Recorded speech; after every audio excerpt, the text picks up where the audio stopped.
Irmãos, estamos aqui em mais uma Escola Bíblica Dominical, né, da Igreja Batista do Parque Lafayette, e nós estaremos lendo a lição número 4, que é Engajamento Solidário.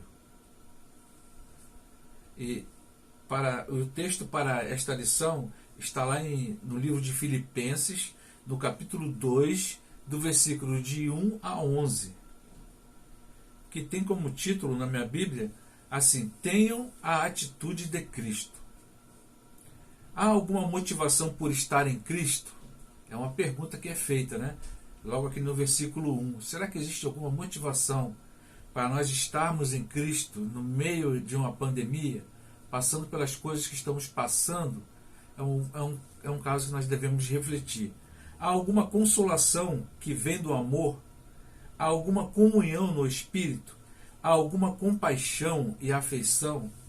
Então completem a minha alegria, concordando sinceramente uns com os outros, amando-se mutuamente e trabalhando juntos com a mesma forma de pensar e um só propósito. Não sejam egoístas, nem tentem impressionar ninguém. Sejam humildes e considerem os outros mais importantes que vocês. Não procurem apenas os próprios interesses, mas preocupe-se também com os interesses alheios. Tenham a mesma atitude demonstrada por Cristo Jesus.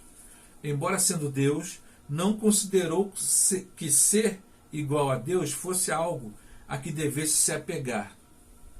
Em vez disso, esvaziou a si mesmo, assumiu a posição de escravo e nasceu como ser humano, quando veio em forma humana. Humilhou-se e foi obediente até a morte e morte de cruz. Por isso, Deus o elevou ao lugar de mais alta honra e lhe deu o nome que está acima de todos os nomes, para que ao nome de Jesus todo joelho se dobre nos céus e na terra e debaixo da terra, e toda língua declare que Jesus Cristo é Senhor, para a glória de Deus, o Pai. Bem, na lição que o pastor Mateus Dutra Rebelo ele nos traz nesse dia, né? Ele fala assim a respeito, ele fala assim: o coração solidário não é uma escolha para o cristão, ou seja, nós como cristãos, nós não temos essa escolha, nós temos que ter um coração solidário, né? Porque nós temos como exemplo o próprio Jesus Cristo. É inerente à verdadeira fé em Jesus.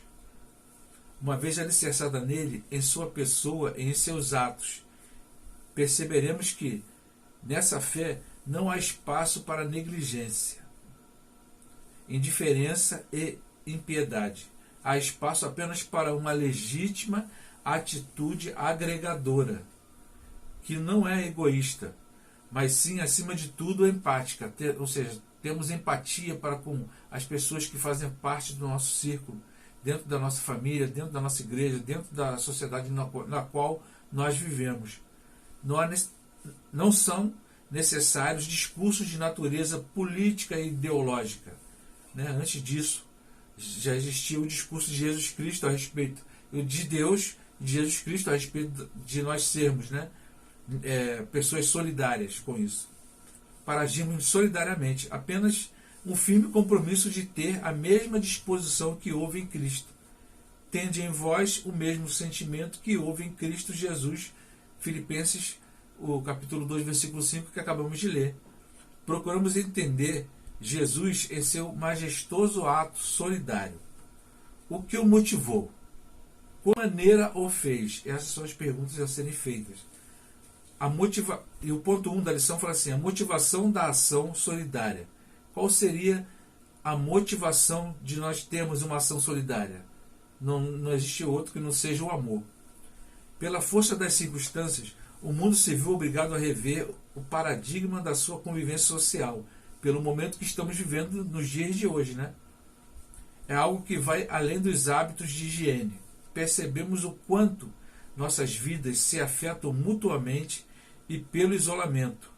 Redescobrimos a carência que temos de convivência física, de estarmos juntos uns com os outros. Isso, nós tínhamos isso tão comum que quando nos foi tirado isso, aí percebemos o quanto isso faz falta na nossa vida. Mas é realmente necessário se isolar? Muita gente tem feito essa pergunta. Um debate público se estabeleceu entre aqueles que acham exagero e aqueles que acham fundamental. Entretanto, para o propósito da nossa reflexão, saber quem tem razão não é relevante. O que deve nos mover em direção ao zelo pelo outro não é a política pública adotada, e sim o amor que decidimos oferecer. Esse amor precisa ser capaz de superar nossas divergências ideológicas e se preocupar apenas com a preservação de quem se ama. Mesmo porque quem ama preserva, né? Mesmo que possa parecer um exagero, não seria melhor errar por cuidar demais do que errar por expor demais? Apesar de que, na minha consciência, o certo seria não errarmos, né? Mas como é impossível ao ser humano não errar, então ele tem que fazer uma escolha de qual erro ele tem que cair. Por amor a esta humanidade caída, Jesus esvaziou-se e assumiu a forma humana, sujeitando-se a todas as dores inerentes a essa condição, que está lá em Filipenses 2, na parte que lemos o versículo 6 e versículo 7, que diz assim: Jesus esvaziou-se e assumiu a forma humana, sujeitando-se a todas as dores inerentes a essa condição. Existindo em forma de Deus, não considerou o fato de ser igual a Deus algo o que devesse se apegar, mas, pelo contrário, esvaziou-se a si mesmo, assumindo a forma de servo. E eu gosto mais quando fala assumindo a forma de escravo e fazendo-se semelhante aos homens. Ato extraordinário, amor inigualável, mas desejável. Esse amor nos faz desapegar do lugar de conforto para servirmos da maneira que for necessária ao bem que desejamos ao outro. Esse é o genuíno amor de Cristo, né? Saber que uma pessoa se esvaziou, né, de toda a sua postura por amor a outras pessoas, principalmente pessoas que não mereciam isso, que é o nosso caso, né, na condição de ser humano. Nós não merecíamos tanto amor assim como o amor de Deus é nos concedido. O contexto da ação solidária, a morte iminente. Esse é o contexto da solidariedade de Deus para conosco. Foi a sua morte iminente. Estamos diante da proliferação em escala mundial de um vírus para o qual não temos uma vacina ainda eficiente. Apesar de que já estamos próximos, né, de alguma vacina eficiente, mas ainda não temos atualmente. Essa ausência de resposta eficiente para impedir a propagação é a causa de toda a dificuldade que vivemos. Houvesse uma vacina própria, poder-se-ia imunizar a população e encerrar todo esse ciclo de cerceamento de liberdade. A reclusão é para preservação, manutenção da saúde e sobrevivência. A questão que perpassa toda a temática é a luta contra a morte pela vida, em especial aqueles a quem o vírus representa um potencial mortal ainda maior, né? Um potencial mortal ainda maior. Este é o contexto do qual estamos lidando. Um esforço mundial para que haja o mínimo possível de vítimas fatais do vírus. Mesmo porque, também ainda, apesar de já ter passado algum tempo, um tempo considerável, vamos botar assim, mas ainda há muitas dúvidas, né, de como age o vírus e por que em algumas pessoas o vírus é tão letal. A nossa realidade espiritual é semelhante. Também se trata de uma luta pela vida. O vírus do pecado contamina e condena os mais suscetíveis à morte. E todos somos parte desse grupo de risco, mas agravada por se tratar da condenação eterna, ou seja, é ainda pior. O vírus, na qual nós chamamos de pecado, né, que o pecado é um vírus que atinge a toda a humanidade, ela é bem pior do que esse vírus que está acontecendo agora, porque esse vírus que está agora pode levar o ser humano à morte, mas o vírus do pecado pode levar à condenação eterna. E aí nós temos que estar atento em relação a isso. O salmista até fala assim, né? O salmista traduz com perfeição a angústia trazida pela iminência da morte. Que homem pode viver e não ver a morte, ou livrar-se do poder da sepultura? Está lá em Salmos 89 e 48. Entretanto, aquilo que fora dramático tornou-se exultante nas palavras do apóstolo Paulo, quando ele disse assim: onde está, ó morte, a tua vitória? Onde está, ó morte, o teu aguilhão? 1 Coríntios 15, 55.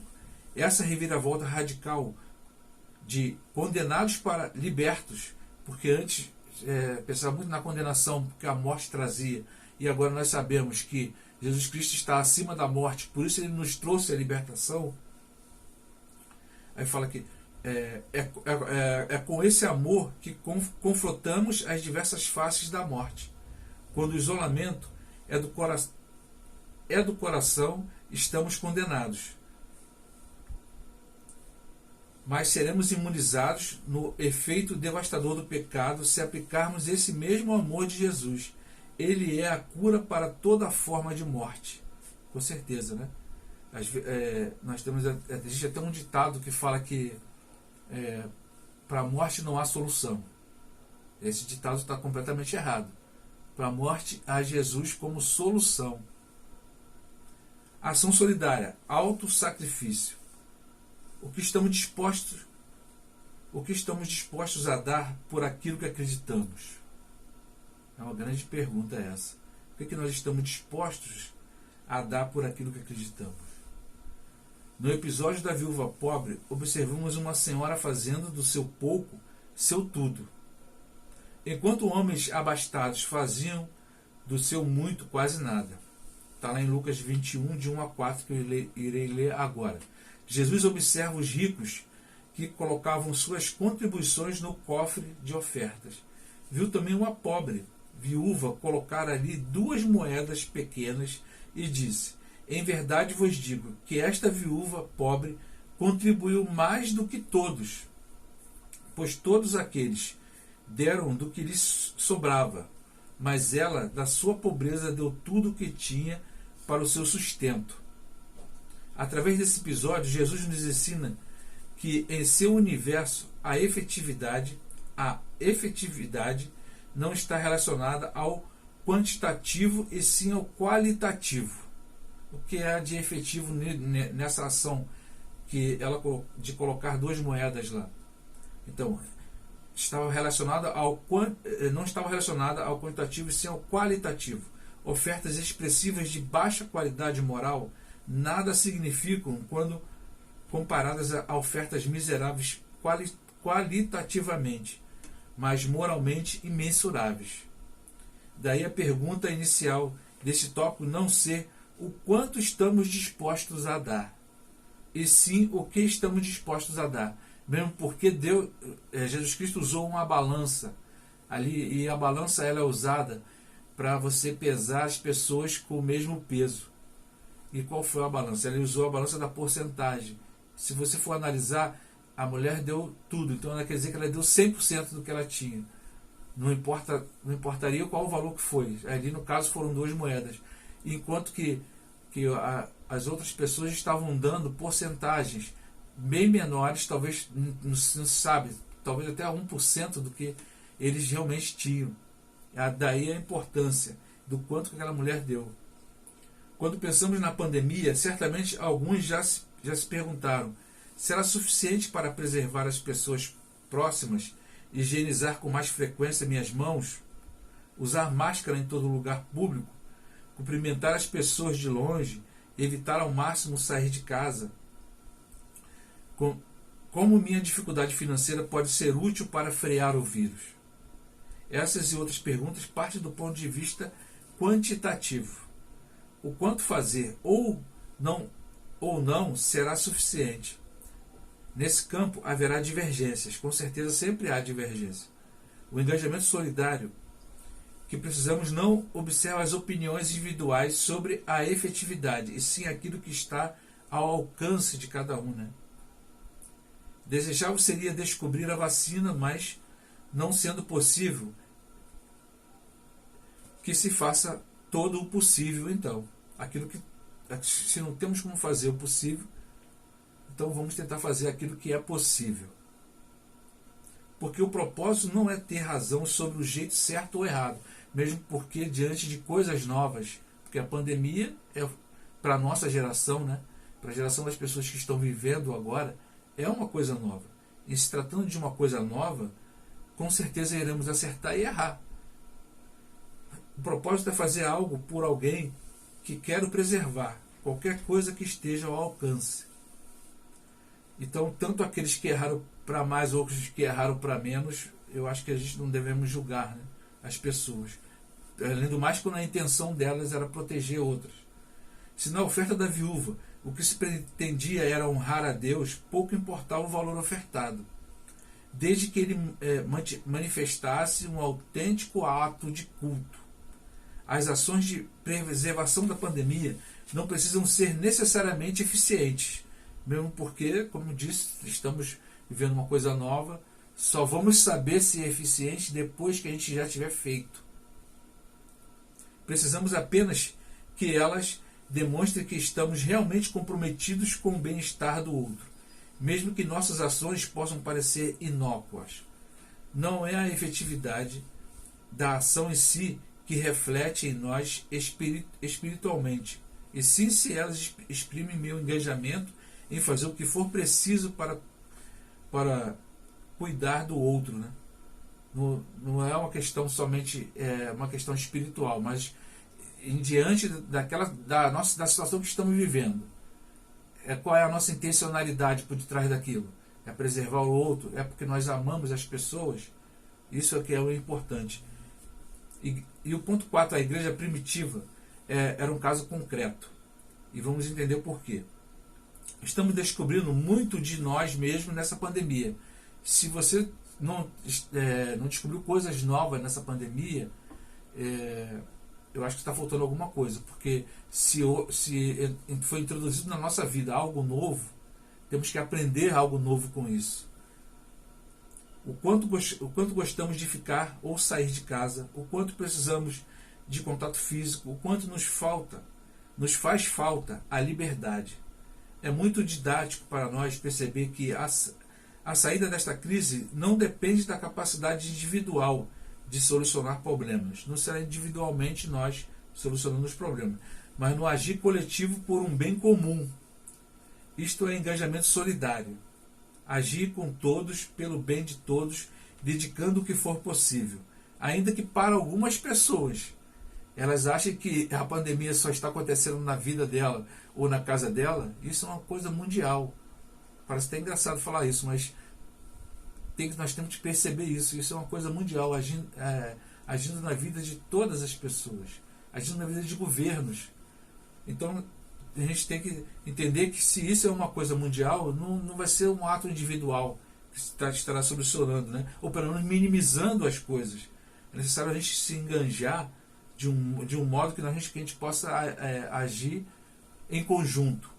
A igreja, em sua gênese, demonstrou essa solidariedade, engajando-se na preservação do bem-estar e da justiça, logo na sua primeira expressão coletiva. Todos os que criam estavam unidos e tinham tudo em comum. Vendiam suas propriedades e bens e os repartiam com todos, segundo a necessidade de cada um. E perseverando de comum acordo todos os dias no templo e partindo o pão em casa. Comiam com alegria e simplicidade de coração. Atos 2, de 44 a 46. Ali era um engajamento da igreja diante de uma situação que estavam passando de perseguição. Em um momento de vulnerabilidade de novos convertidos. Não faltou ação coletiva para lhes suprir suas necessidades. A igreja solidária dava seus primeiros passos de afirmação como uma verdade perpétua que guiará os homens em direção a Deus. Esse comportamento da igreja não é estanque. ele reproduz fielmente a ação de Jesus, que se fez como um de nós, para que em nosso meio agir pela salvação de todos. Cuidou de toda sorte de mazela, né? Com a mesma predisposição, sem medir esforços. Com certeza Jesus fez a respeito, e a igreja também se enganjando, né, nessa predisposição de tentar ajudar. A igreja, graças a Deus que, como nós já sabemos que sempre foi pregado, né, de que o templo pode estar fechado, mas a igreja ainda está aberta e está agindo. E se você, como igreja, não se percebe disso, de que você não está agindo, eu acho que é o tempo de refletir e mudar a sua posição e se enganjar com aqueles que estão agindo e fazer de tudo para que você possa ser útil, né? E o que você possa trazer de alegria diante de tanto sofrimento é que você foi útil nesse momento, na vida de alguém, principalmente, para pensar em agir. O amor é a força efetiva que justifica e impulsiona qualquer agir solidário. Claro que nós temos que estar impulsionados pelo amor, né? É por amor às pessoas, por amor a Cristo, por amor à palavra, por amor à igreja. Não está nas ideias e nem nas ideologias, está no nosso coração. E o ponto 2 fala que a luta comum a todos nós é pela preservação da vida, contra qualquer expressão de morte. E, é claro, nós temos que ser um povo que luta pela vida, né? Porque a vida tem uma importância, né? E se Deus nos proporcionou e nos proporciona que estejamos vivos, há um propósito bem maior do que a gente possa imaginar. E diante disso, então temos que ser aquelas pessoas que lutam pela vida, lutam pela nossa vida, lutam pela vida das outras pessoas. O fazer solidário ocupa-se em entregar o que estiver ao alcance, mesmo que não pareça ser suficiente, porque quantidade não garante qualidade. A igreja é o centro de fomento da solidariedade. Esse é o ponto 4. Entre os seus e em favor dos que ainda padecem sem salvação. A igreja, ela tem que ser aquele lugar, né, aquela boia da salvação. Quando as pessoas estão em algum naufrágio, quando o navio está afundando no meio do mar, e você está ali e não tem nenhum lugar onde se apoiar, quando você encontra uma boia, que seja qualquer tipo de coisa que esteja flutuando, e você pode se apoiar, você sabe o que realmente ser a igreja ser o centro de fomento da solidariedade. Uma pessoa que passa por essa situação, ela sabe o que realmente vem a ser isso. O alívio que é em saber que, mesmo que o mundo esteja desmoronando,